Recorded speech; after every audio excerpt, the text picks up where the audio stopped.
Now Jake's office had this entire fruit tray left over from a meeting, and we got a cacao pod at the chocolate dinner last week. So I'm pulling out the apples for pectin, and I'm going to experiment here in the kitchen and see what I can come up with.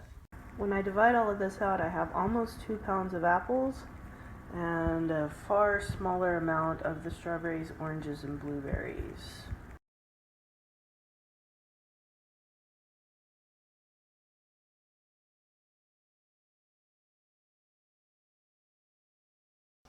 Now, a cacao pod is the fruit that cocoa beans come from. And when you make chocolate, the beans have to be fermented in the pulp. But Jake is planning to plant these, so we don't actually need the pulp, and I'm going to try and do something else with it. Cacao pods have a thick outer husk, so you can cut through it carefully and wind up with a cob of still connected beans.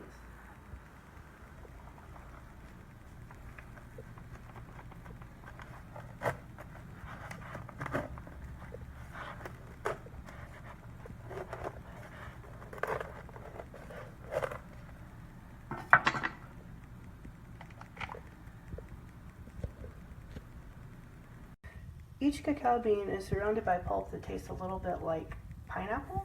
So I'm going to mix it with the apples and make a cacao apple butter. The bean, once it's out of the pulp, looks like that. It's not anything that looks like chocolate yet. Jake's going to show us how he separates the pulp from the bean.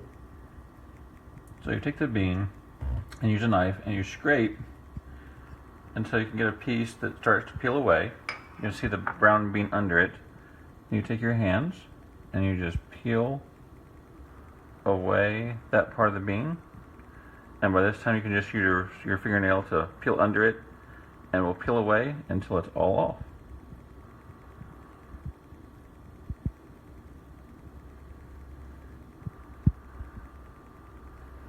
And it's very slippery.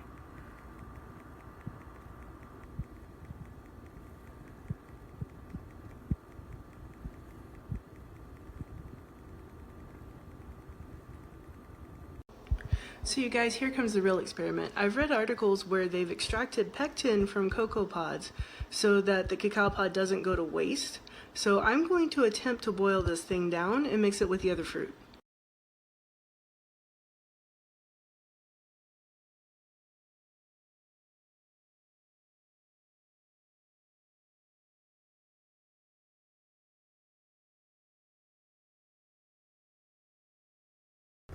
I'm cooking the pod husk down similar to my recipe for apple pectin. So I have 4 cups of water in here, and hopefully by the end I will have between 1 and 2 cups after I take out the fruit. Look at the cacao pods boiling down. They smell like squash, and it's turning the water a really interesting color. I'm really interested to see what this is going to do to the jam I make later. So now that we have the cacao fruit in the pot with the apples, I also have some vinegar in here. We're going to cook this down until soft. I've cooked the pods down for half an hour, so I'm going to remove them from the liquid and then go ahead and cook it down for another 20 minutes.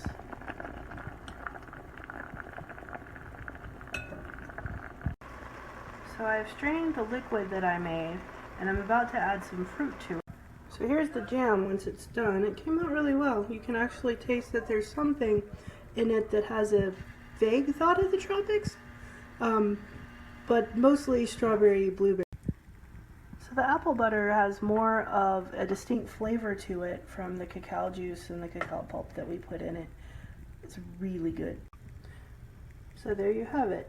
Strawberry and blueberry jam with cacao husk, apple butter with cacao pulp, and then seeds ready for planting.